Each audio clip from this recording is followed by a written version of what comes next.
Hi, my name is Joanna Vargas, and welcome to Live Fully here at the Fit Factor Studio in beautiful downtown Alhambra. And I have the pleasure to be with Chris Baca today. He is our September instructor in the spotlight, and he has been with us since January, February of this year. If you're listening in real time, it's 2019. It is now beginning of October, and I'm so happy to have you here today, Chris. And we are live, and I'm going to be interviewing him and asking him some questions so that you can get to know him a little bit better.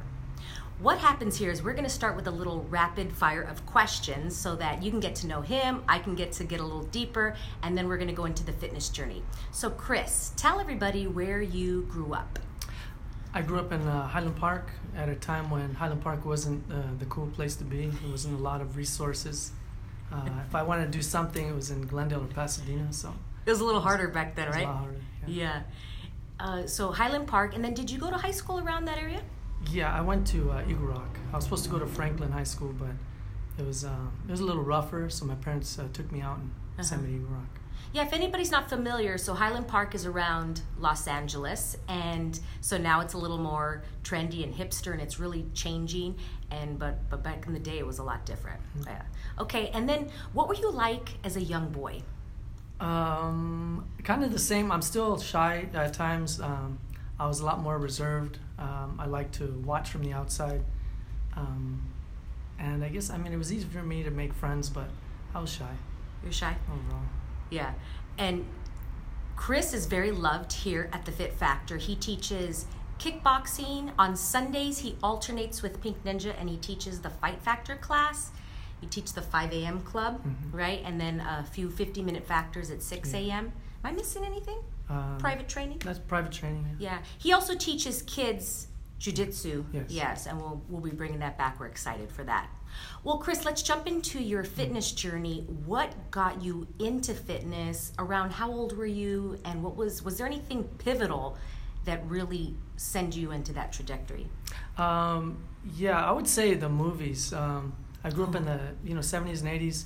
So in the 80s, it was really the golden era, I think, of all of that. The Rambo, the Predator, Arnold Schwarzenegger, and Sylvester Stallone movies. And they would come out and they'd be ripped, and I was like, man, I want to look like that. So how old were you around there? Then I was age you, but in my teens. Okay, so you're watching that. Yeah. Okay, now when you were watching that, did you start working out or just? Yeah, I started working out playing football, and I noticed that I was always, even though I was the smallest one, I enjoyed being good at something, and I was always really good at the physical part, push-ups and chin-ups and all that. So that's when I really started to develop, I guess. Did you start going to the locker rooms and working out? Yeah, they had a weight room there at the school, and I was always, it was kind of weird how I stumbled into it, but I was always either the fastest or because I worked really hard, I developed pretty fast physically. So I was in really good shape, and people started looking to me to train. I was only 14 years old, and people were asking me, hey, what are you doing? What can I, let me tag along and try your workout. So that's when I started doing it. And in football, what position did you play? Did you do that for a while? Yeah, running back, and I played defensive end, free safety.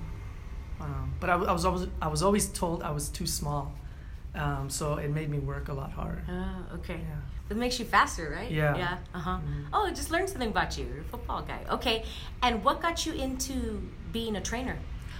I think that just finding that people liked working out with me. I had a weight room full of guys, football players, and they would just ask me questions. And then I got hired at Jack LaLanne's when I was 16, 17. And what city was that? Was that Glendale. Glendale. Yeah. Okay. Who remembers Jack LaLanne's? Yeah. Okay. So you got hired there as a trainer, or were you certified already? As a trainer, and then I got certified, Okay. and I was an aerobics instructor. What? Yeah. Okay, what'd you teach? You have to tell us. The advanced aerobics, beginning aerobics class, and then I have my private clients I taught. Did you use a record player? Oh my God. No, it was actually cassette player. Okay, you got it. Wow, yeah, we used a cassette player. It's funny, I didn't think about that. I was listening to a podcast, Shalene Johnson, she's in fitness, and she said that she used to teach fitness with the record player. Really? Man, Oh and now I got Spotify. We're so blessed. Yeah. Wow, I didn't walk around with all my CDs. Anyway, I digress. So you started Jack Lane's, and then how long were you there, and what led you into boxing and jiu-jitsu? I started, Jack Lane's, I had some friends that used to box. One of them was a professional boxer. So just before I went in the Navy, I used to go with him to the gym, and I liked it. I liked the workout I got. And at that time, this is Mike Tyson was boxing, Cesar Chavez was boxing. So there was that transition from lifting weights to boxing that I really enjoyed. Mm-hmm. Was there a difference in training for boxing than weightlifting? Yeah, the boxing made you a lot stiffer, a lot tighter, so I laid off the weights. And I was kind of bored of it, to be honest with you. Back then, a lot of the bodybuilding stuff, you were doing pyramid sets, supersets, but it was just different. It was a lot slower. You could go to the gym and work out for 2 hours, right? But in boxing, it wasn't like that. You would work out, and because it was primarily a cardio workout, it just gave, it was a different twist on cardio. So you're working for 3-minute intervals, doing pad work or bag work, and then on the minute rest, we were doing an active, they call it an active rest. We really didn't have a name for it then. So you would do your abs, you do sit-ups, bell would ring, and you go like that for a whole hour. So is that where that came from? Because I've seen a lot of boxers train like that. Yeah, that's the way you train. It's just it's common. Whenever you step into a boxing gym, you usually warm up with jump rope, and then you start doing some light calisthenics, shadow boxing, and then you box. But just that format, even though they didn't have names for it, now things have progressed, or fitness has evolved to the point that we're at where there's a name for almost everything. Active rest, rest, interval, Tabata, all these different types of workouts that you can do. So all the years that you've been in fitness and training all of your clients, is there one thing or maybe a few things that you've learned about yourself throughout this journey? Yes. I know that I like to get to know people, and I think after everything that I've done, it's helped me to be able to gauge people, and it lets me appreciate where they're coming from. So even like my math class, I had a baseball teacher, Mr. Hulamar, who played in the Negro Leagues, and he used to talk about what baseball was like back then. So sometimes I'm training older people, and it's really interesting to hear their stories and appreciate history, where they're coming from, and how far we've come. And it's really kind of let me know how much I enjoy the interaction. I never used to really appreciate that. It was just small talk when I was younger.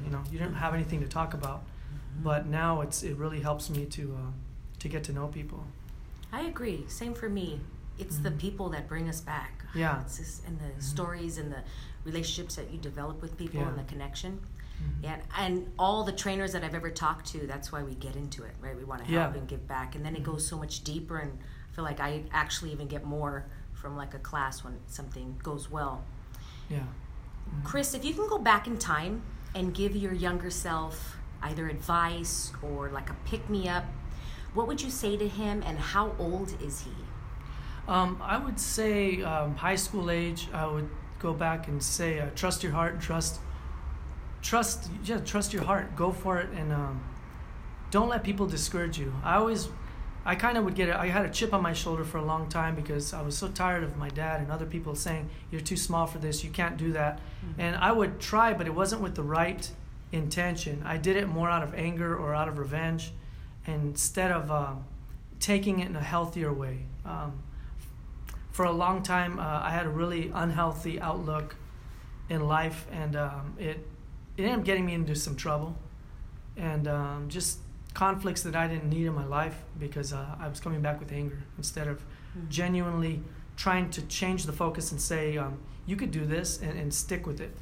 I don't know if that makes sense. Yeah, that makes complete sense. Yeah. So around high school, is there anything that you remember people telling you besides that you were small? Yeah, I mean, they just said there's no way you can do that. You're not going to change the world. Especially that one. I think people saying, that one. Yeah, you're not going to change the world. People are going to do. So, it kind of discouraged me when you're hearing it all the time. It just kind of took some air out of my sail and slowed me down when it really could have propelled me. I could have used that and try to change my perspective on how I was pitching a certain idea. I think I didn't know how to pitch the idea or take something in and use that to throw it back at them. You know what I mean? Yeah, that makes complete sense. And everybody that has taken Chris's class knows that he has changed the trajectory of your day or your life, and there's a ripple effect. And in my opinion, that's changing the world. If it's one person, a ripple effect that goes home, talks to her husband, to his wife and their kids, and that goes on for generations. So you are changing the world. I hate it when people told me that too. Yeah. You're welcome. Yeah. Chris, is there any last things that you want to tell anybody that's watching, that's maybe not sure? And even if you're not going to train with us, if you're just going to start to make a new choice in your life, make a new, like I said, trajectory, I love that word, what is something that you'd like to tell them? You know, I left this out earlier when you asked me. This was the second part of what I was thinking when you first asked me. My mom was a big motivator because she was a big woman. She was short, a typical Mexican woman, big hips. You know, she was all from the hips down. I know. Yeah, she was heavy. All the moms, they have this. Yeah, and my dad would and other people would kind of discourage her and say, "You're too big. You're too big to water ski," or you're too fat to snow ski. She would always say this stuff. I mean, they would always say that to her. And I was a kid watching this, and she would tell my dad, I'll say it in Spanish, but she would say, come caca. She would tell him, basically, shut up. And she would do it anyway. She would get on the skis, and she would do it. Really? And it was inspiring, because she didn't let it. She laughed at it. Oh. She wasn't afraid to do stuff. I remember she went skiing, and we watched this lady coming down on the hill, and she's the ski patrol. She was laughing, and she's saying, "Look, I got a." You're like, here comes that lady. Yeah, that's your mom. She didn't care. She got a free ride down the hill, and she was laughing. No dummy. Yeah, but it was her attitude. She didn't let anything stop her, and she didn't care. So I would say just to take the first step. That's the hardest step. Is the first step, and not to put it off, because tomorrow turns into a year, turns into 10 years later. I've had parents that have watched their kids train for 5 years, never stepped on the mat, and then finally they come out 5 years later and they're saying, "Damn, I wish I had done this earlier." So, just make the call or take that first step. And just this week, I had a couple new clients coming into class, and I totally understand that it takes so much courage to walk into anything, not even fitness, I'm talking anything new, because I still put myself in new positions so that I am reminded the courage that it takes to walk into a new room. And so when you walk into that new room, I completely honor you. It takes so much bravery and to be open and to come in 10 minutes early and go, here we go. I have no idea what's going to happen. And we're here with open arms. So you could take Chris's class, my class, anyone's class, or somebody else's fitness place. It's all good. Let's make that change. And I appreciate you for watching. So incredibly grateful. Remember to live fully. You can find us on the web, on internet at the internet. That is so like old school the way I said it. You can find us at thefitfactorstudio.com and on Instagram and on Facebook. And that's it. Anything else, Chris? That's it. Yeah. Thanks, Chris. Appreciate Bye-bye. it. Some love. Yeah? That wasn't too bad, right? Okay, bye.